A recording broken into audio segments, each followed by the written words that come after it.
व्यक्तित्व नहीं है इनका। अरे ये साधु बनते तो पूरा भारत देश को समझा देते ज्ञान। हाँ, इनकी प्रतिभा तो साधु बनने वाली थी, लेकिन न जाने कैसे फंस गए पत्नी के चक्कर में।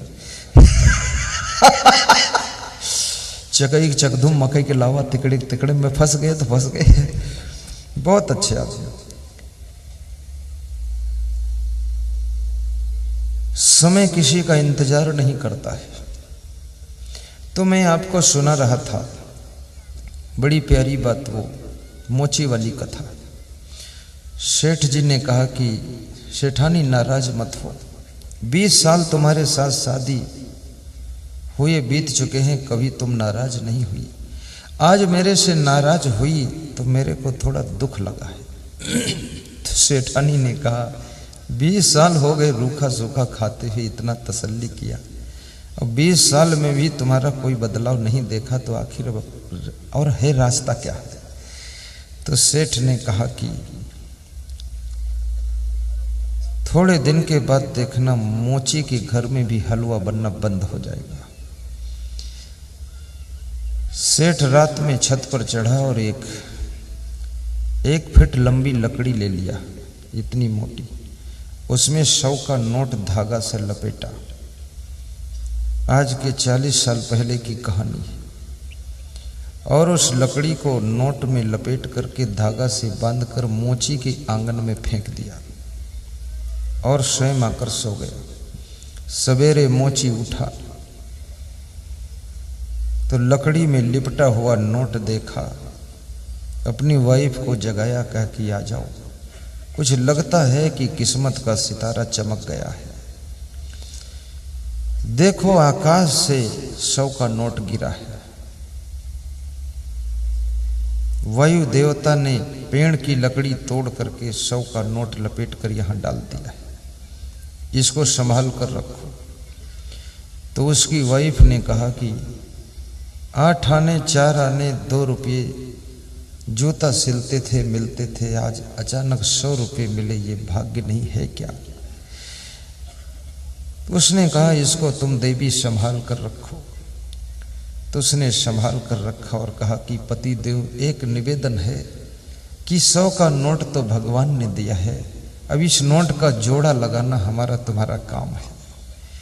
तो 4 आने 8 आने रोज इकट्ठा करने लगा जोड़ा लगाने के लिए। 6 महीना तक हलवा की खुशबू नहीं आई। तो सेठ ने अपनी सेठानी से कहा कि अब पड़ोसी के घर से हलवा की खुशबू आती ही कि नहीं? बोले अब तो नहीं आती है। तो सेठ ने कहा जो बीमारी मुझे लगी थी लोभ की, वही बीमारी उसको लगा दिया, अब काम खत्म हो गया उसका। ये लोभ अगर पकड़ ले तो आदमी ठीक से खा भी नहीं सकता है, ठीक से कपड़े भी नहीं पहन सकता है। और लोभ कई मॉडल का होता है, इसकी क्वालिटी भी अलग अलग है। एक लोभ ऐसा भी होता है खुद तो अच्छा खाएंगे, खुद अच्छा पहनेंगे, पर दूसरे को बिल्कुल नहीं खिलाएंगे न देंगे, ये अलग क्वालिटी का लोभ है। खुद तो ऐसे टीप टाप रहेंगे, लगता हीरो हीरोइन ना रहे, सीधे बॉम्बे चले आ रहे हैं, रोज टाप के कपड़े पहनेंगे। दूसरा लोभ ऐसा भी होता है जो कि न खुद खाएंगे न दूसरे खिलाएंगे, न खुद पहनेंगे न दूसरे कपड़े पहनने देंगे। तीसरा लोभ ऐसा भी होता है कि दूसरे के पैसे भी चुरा लेंगे, अपनी जेब में रख लेंगे, ऐसा भी लोभ होता है। चौथा लोभ ऐसा भी होता है जिसके कारण मनुष्य किसी का मर्डर भी कर देता है, 10 लाख रुपए की सुपारी लेकर मार देता है। लेकिन याद रखना, जिसको मार रहे हो उसका शरीर तो मर जाएगा, आत्मा नहीं मरेगी। उस मारने का फल तुमको भोगना पड़ेगा। ये जो मर्डर करवा रहे हो, मर्डर कर रहे हो, और मर्डर वही करते जिनको बड़ा डर होता है, ये मर्डर करेंगे ही नहीं। और मर्डर का पाप तुमको मिलेगा, अगर ना मारो तो भी उस दिन वो व्यक्ति मर जाएगा, क्योंकि संसार में शरीर किसका अमर है? तो सबका एक दिन अंत होता है। तुम जल्दी क्यों कर रहे हो? तुम ज्यादा कोई तुम्हारे भी पाप हैं, कर्म फल है तो उसमें हाथ डाल दिया तुमने, अन्यथा तो लोग अपने आप मर जाते हैं। और जिनकी मृत्यु तुम अपने हाथों से कर दोगे, तो कबीर ने कहा है दुर्बल को न सताइए जाकी मोटी हाय, मरी खाल की सांस सो लौह भस्म हो जाए। रामनाथ कोविंद राष्ट्रपति भारत देश के भोपाल में आए थे तो उन्होंने यही दोहा सुनाया था कि दुर्बल को न सताइए जाकी मोटी हाय, मरी खाल की सांस सो लौह भस्म हो जाए।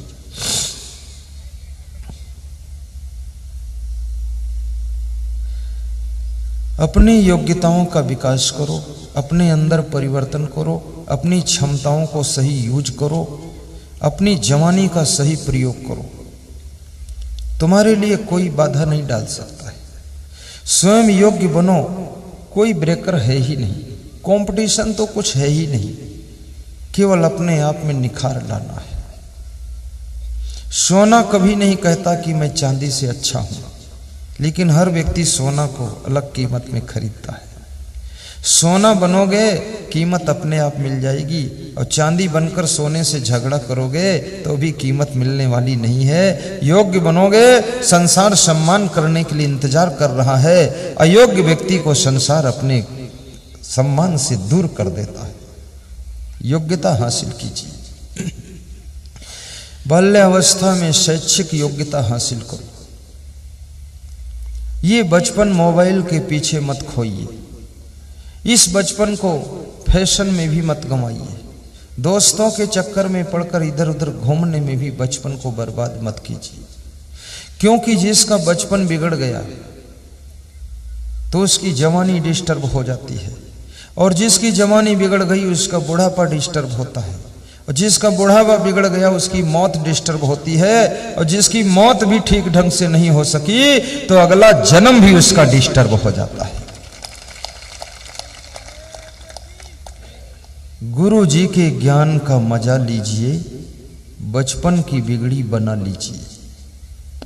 थोड़ा सा भजन ये गा दीजिए, हल्का हल्का मुस्करा दीजिए। गाइए।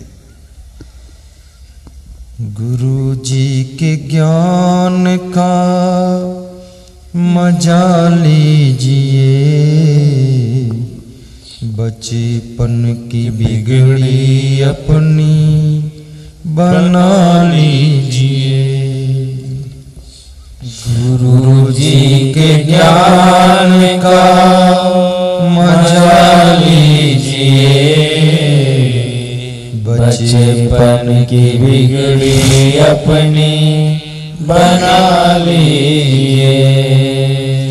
बालापन सब खेल गंवाया, बालापन सब खेल गंवाया, जौन भये गुरु ज्ञान न भाया, जौन भये गुरु ज्ञान न भाया, तीसरे ही पल में संभल जाइए, बचपन की बिगड़ी अपनी बना लीजिए, बचपन की बिगड़ी अपनी बना लीजिए।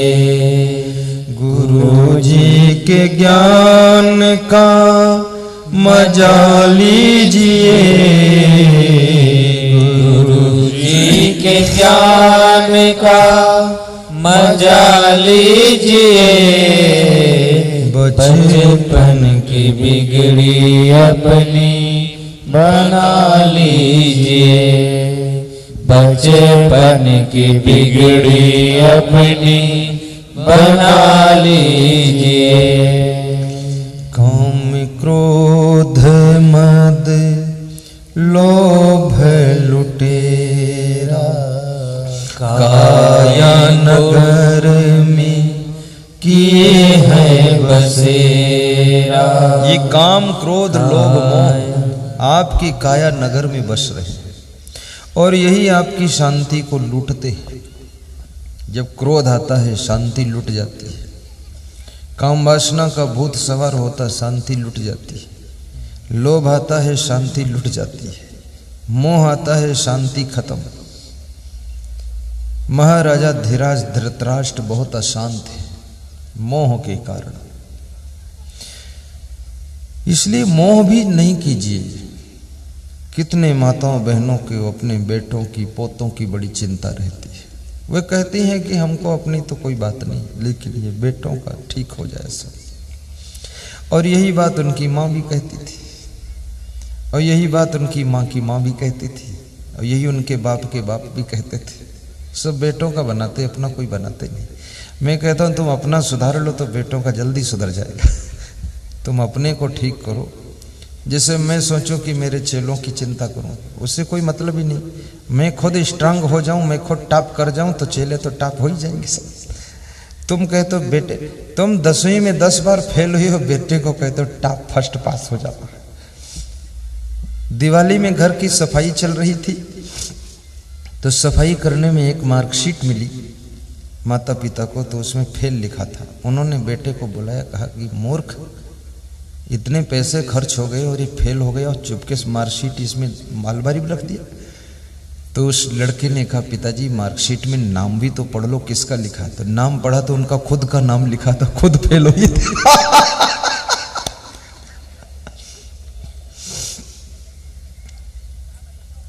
स्वयं को स्ट्रांग करो, फिर बेटों के लिए रास्ता भी खुलेगा। और बेटे की चिंता क्या करना है, किस बेटे के भाग्य में क्या लिखा है किसको पता है।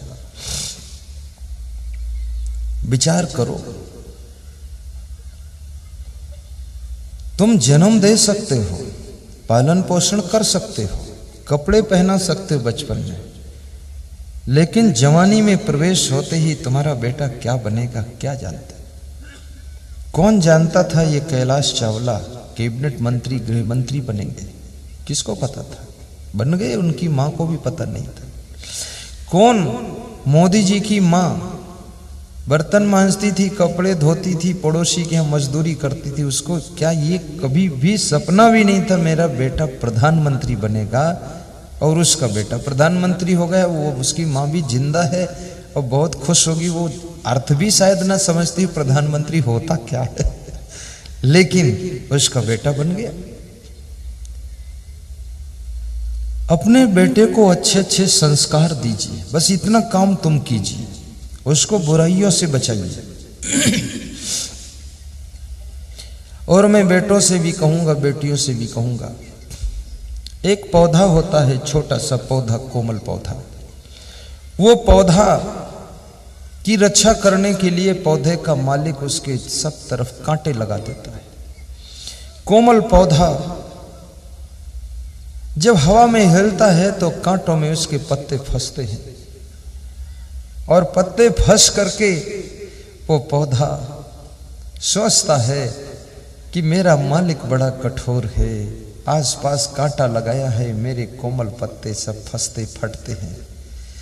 और मालिक के प्रति उसके मन में थोड़ा सा गुस्सा भी आती होगी, लेकिन अगर वो कांटे हटा दिए जाए तो छोटे से पौधे की जिंदगी को बकरी खत्म कर सकती है। छोटी सी बकरी उसको खत्म कर देगी। लेकिन वही पौधा जब बड़ा हो जाता है तो कांटे भी हटा दिए जाते हैं, और बकरी तो बकरी, उसी पेड़ में विशाल वृक्ष में हाथी बलवान बांध दिया जाता है। हाथी भी उसको उखाड़ नहीं पाता है, हाथी भी उसको उखाड़ नहीं पाता है पेड़ को। ऐसे बेटे और बेटियों से निवेदन है कि तुम कोमल पौधे हो। माता पिता के अनुशासन के कांटों की बाढ़ तुम्हारे आसपास लगी हुई है, और इस बाढ़ के बीच में तुम हो। तुमको लगता है कि माता पिता इतना टाइट क्यों करते हैं, इतने कठोर क्यों हैं मेरे लिए। लेकिन अभी अगर वे कठोर नहीं होंगे, टाइट नहीं होंगे, अनुशासन नहीं रखेंगे, तो बुराइयों की छोटी छोटी बकरियां तुम्हारे जीवन के कोमल पौधे को नष्ट कर देंगी। और जब तुम मजबूत हो जाओगे, समझदार हो जाओगे, संस्कार प्राप्त कर लोगे, तो बड़े बड़े हाथी जैसे अवगुण भी तुमको हिला नहीं सकेंगे। इसलिए माता पिता का अनुशासन मानना चाहिए।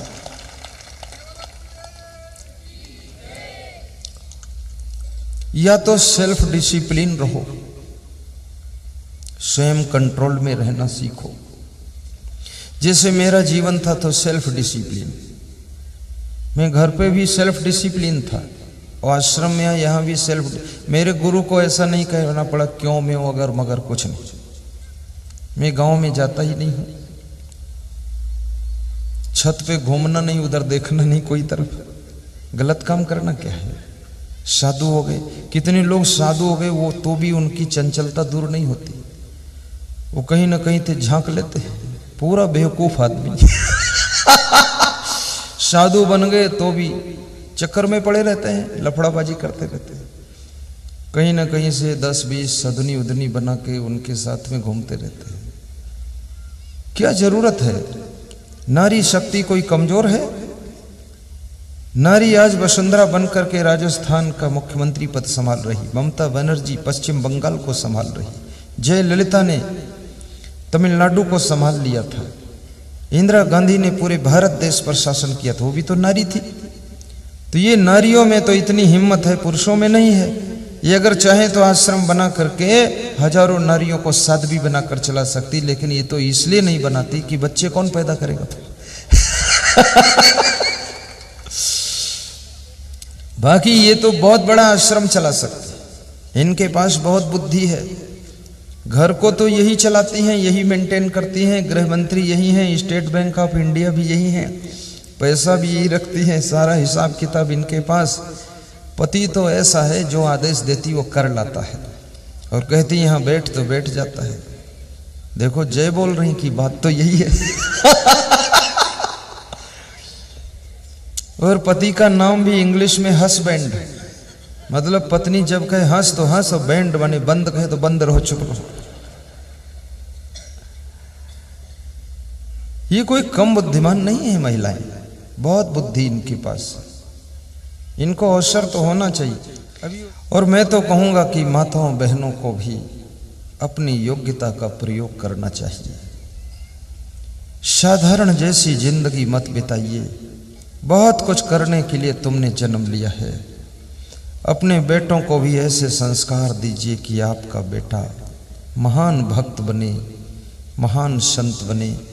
एक बेटा देशभक्त बन करके देश के बॉर्डर पर मिलिट्री में सेवा करे, दूसरा बेटा राजनीति में जा करके भोपाल में हलचल मचाता रहे, और तीसरा बेटा संत बन करके मेरे जैसा प्रवचन सुना करके लोगों की हलचल को शांत करता रहे, और चौथा बेटा तुम्हारे पैर दबाकर तुम्हारी सेवा करता रहे। कम से कम 4 पुत्र होना चाहिए। महाराजा दशरथ से सीखो, 4 पुत्र थे। और यदि हम दो हमारे 2 का फार्मूला है तो हिंदुस्तान की धरती पर जो जो रहता है सबके लिए यही नियम लागू होना चाहिए। फिर 2 से ज्यादा कोई पैदा नहीं कर सकता। अगर कुछ लोग 2 से ज्यादा 20-20 पैदा कर रहे हैं तो मैं तुमको कहूंगा कि 4 तो तुम भी पैदा करना। एक तो साधु भी बनना चाहिए। आज साधुओं की कितनी कमी हो गई है, बहुत कम साधु हो गई, और जो साधु हैं भी उनमें दम कम है। और झूठे साधु तो बहुत है, झूठे साधु बहुत है। खूब लिखता है संत श्री श्री श्री श्री, पूरा सिर्री पागल, झूठा साधु। साधु का अर्थ भी अभी आपको बहुतों को पता ही नहीं।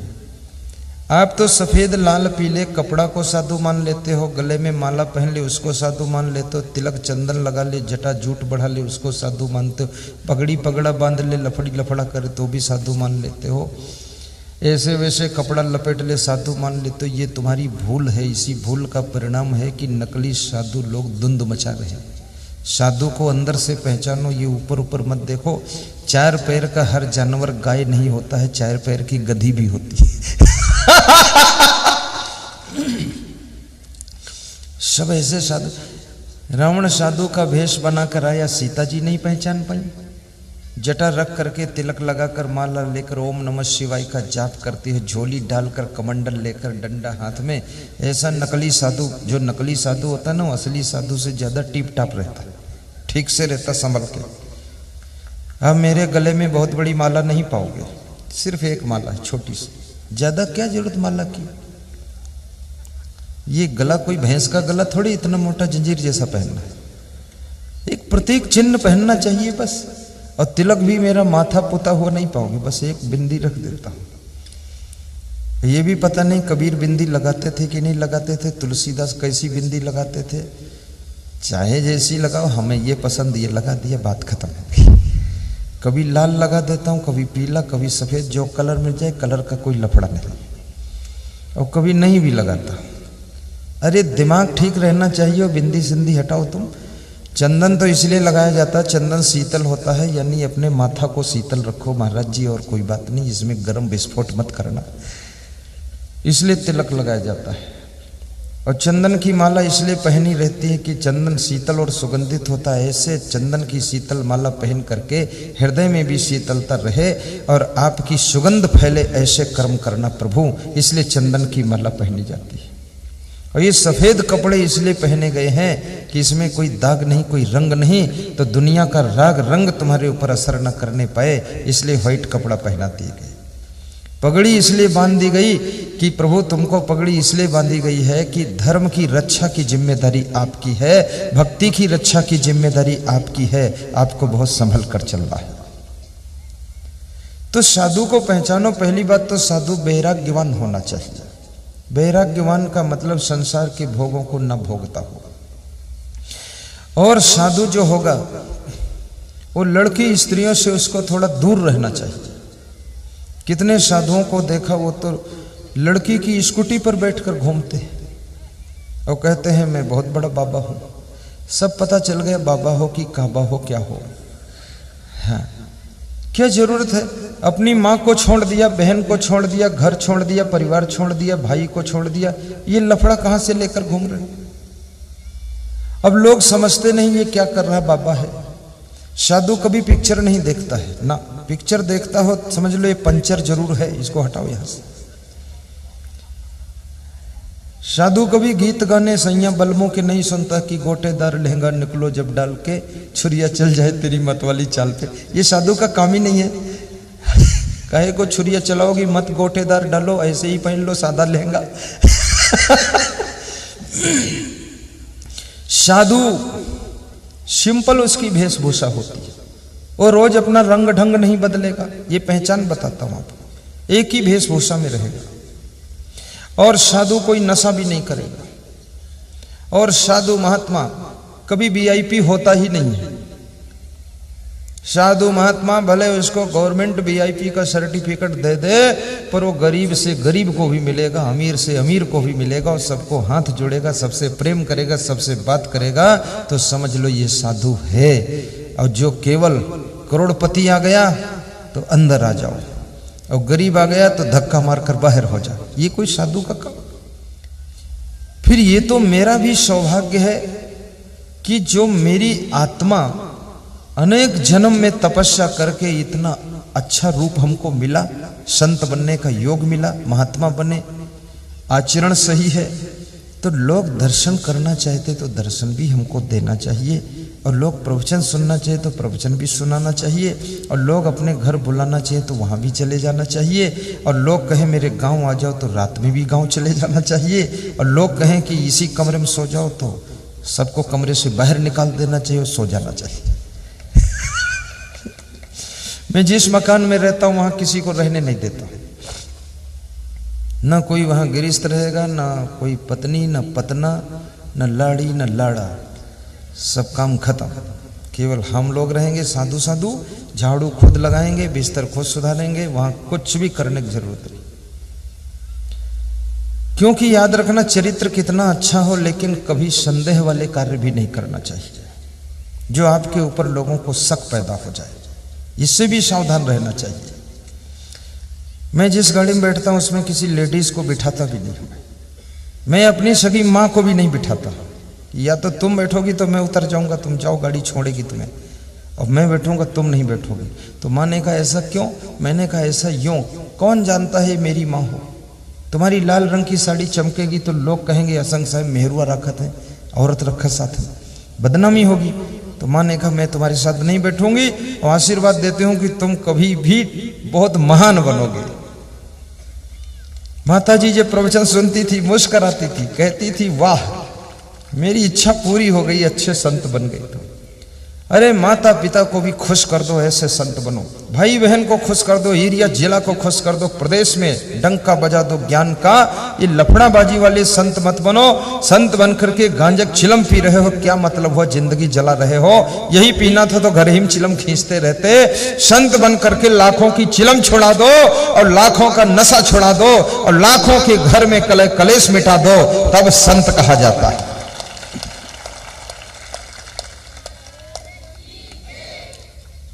कितना वाह, कितना साधु ऐसा बना है लफंगा, खाम खा झोला टांगे घूम रहा है। मैं देखता हूं उसको तो बड़ी दया आती है। मैं पूछता हूं कुछ ज्ञान ध्यान है? बोले ज्ञान ध्यान तो कुछ नहीं। तो क्यों घूम रहे हो? बोले कोई खाने पीने को मिल जाएगा। ये कोई साधुआई है? खाने पीने के लिए जो जुगाड़ बिठा रहा है साधुआई नहीं।